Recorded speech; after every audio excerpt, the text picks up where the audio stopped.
Hi guys, and welcome back to the Saints TV channel for something content. We're back to the normal settings. It's been a couple of weeks since I filmed at my desk, but we are back, braving the cold a little bit. There's absolutely no warmth in my house, so hence the beanie. I hope you guys are managing the cold better than I am. But today there's obviously no game on the weekend because of the international break, so I thought it'd be worth sitting down and having a little chat about what's gone on so far this season for Saints. Obviously we're in 19th. A very poor campaign so far, and it looks like this season may be the one where we get relegated. So in this video I'm going to be talking about 5 things I think need to happen in order to survive relegation. But before we get into the video, guys, do make sure you're subscribed. We're almost at 2,000 subscribers, so close. So if we could get that this weekend, that'd be massively appreciated. Also follow us on our socials if you haven't yet already, and let's get into the video. So the first one is a bit of a dig at Ralph Hasenhüttl. There are maybe one or two more that sort of have a little dig at the manager because it hasn't really gone to plan so far. We thought having a full pre-season with Hasenhüttl, a full season with him, we could do quite well, and of course the fixtures haven't helped, but he hasn't helped himself either at times. And the first thing I think we need to change is playing players in their right position. There have been way too many examples this season where it's been quite clear where certain players play and Ralph hasn't played them where they should be playing. I think Djenepo at left wing back and Armstrong at right wing back on Saturday against Everton is a pretty good example. Those players should have been starting, yes, absolutely, but not where they were. Having said that, Armstrong actually did a pretty good job there, I thought, even though we lost. But it's not just players who obviously must play in their natural positions, but it's also players who care. We need to be playing the players who actually want to play for the badge, because there have been some players chosen this season who clearly don't care. You know, like walking on the pitch, and there's no urgency. We don't want to see that from our team. And you can question the motivation tactics of Hasenhüttl. You know, he looks like half the man he was on the touchline last season when he first came in and saved us from relegation. But, you know, you play for the badge always. That should be the mindset. There are some players who've been on the bench recently who deserve to start because they will put in 100% for the team. I think Southampton is one of them. We saw when he came on against Everton on Saturday how much he changed the game for us. Obviously not for too long, but got the assist for the equaliser. Stuart Armstrong as well, but he's been starting a couple of games, which I'm glad to see. Danny Ings, of course, will always play for the badge. There are a few more, but I think those 3 deserve to be highlighted. On to the second point. Of course, we're midway through November now, which means we're very close to the hectic Christmas schedule. Now, that's a good opportunity to pick up plenty of points in a short space of time, thus improving confidence, and then we can have a better second half of the season. But we have to be picking up points. The other day, a stat saying that on paper we've had the hardest start to the Premier League season based on our fixtures. I think it was, I'm not too sure of the source, but I'll put the picture up here and I'll link the tweet. I think it was from Carl Anker from The Athletic, who posted a tweet that I saw, basically saying, like I said, we've had the hardest start and now we've got some easier fixtures, but of course easier on paper. And so if we are to kick on in the second half of the season and sort of pull ourselves away from danger, we have to pick up a good amount of points from the next handful of games. And the remaining Premier League games up until Christmas are Arsenal away, Watford at home, Norwich at home, Newcastle away, West Ham at home and Aston Villa away. From those games, I think we need to be looking at least 12 points. Now that will mean that we have to change the home form, and that's another point I'll go on to in a minute. And it also means that we have to pull out some decent performances away from home.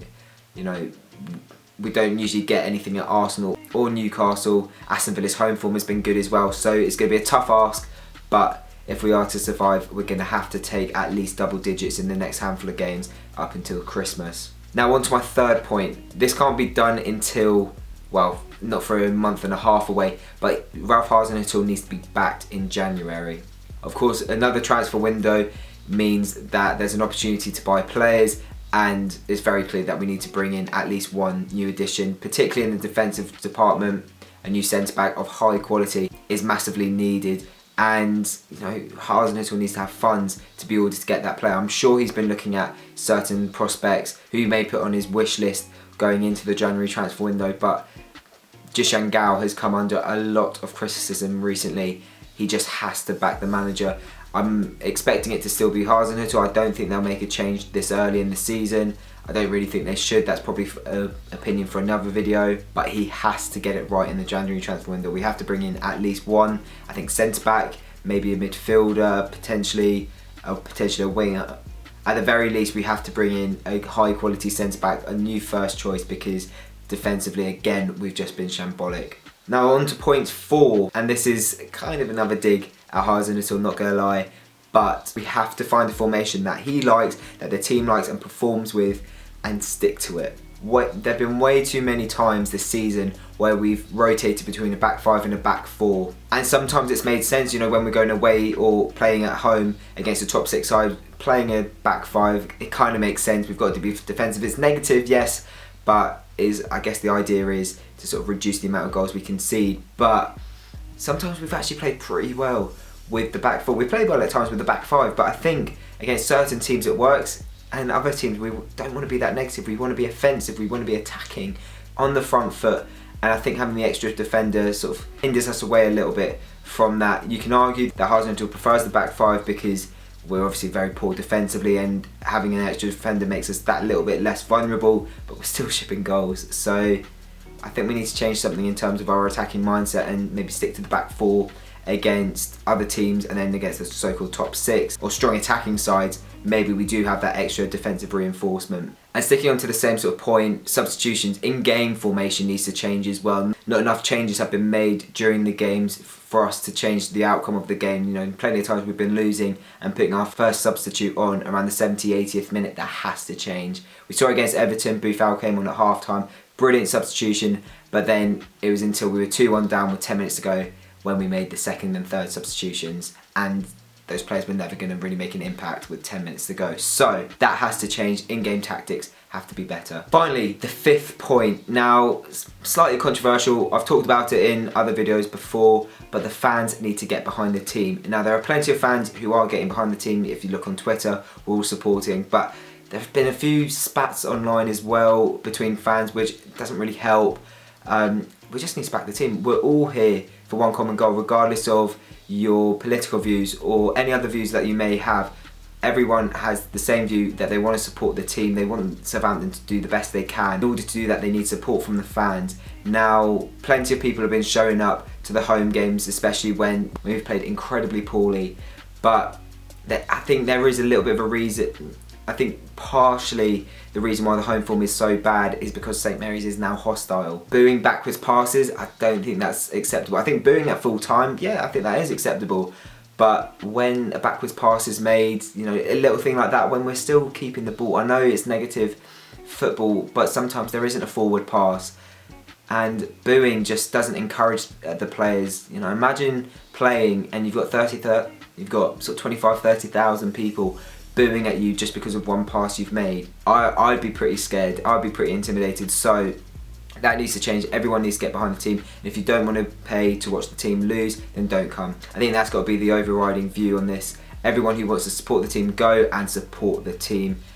And I'd like to think that with 1 or 2 good performances at home where we get points, you know, our whole season could change. If you look at the table, 2 wins in a row can take you up a handful of places. You know, it's pretty crazy at the moment, and that's what we need to do. We need to start winning games over Christmas, and then it may look like a bit more of a promising season. Obviously, these points are quite optimistic. If you want my full opinion on the potential of relegation this season, DM me, or I may even make another video on it, because I've got quite a lot to say on the matter. But yeah, we've got to be hopeful, I guess, in another season where it looks like we're going to be fighting relegation. But thank you very much for watching, guys. Do make sure you like the video if you have enjoyed it. Let me know in the comment section below what you think of the points I've made, and if you want to add any other points that you think that are essential if the team are to survive relegation. Remember to follow us on all our socials, subscribe if you're new to the channel, and we will see you very soon.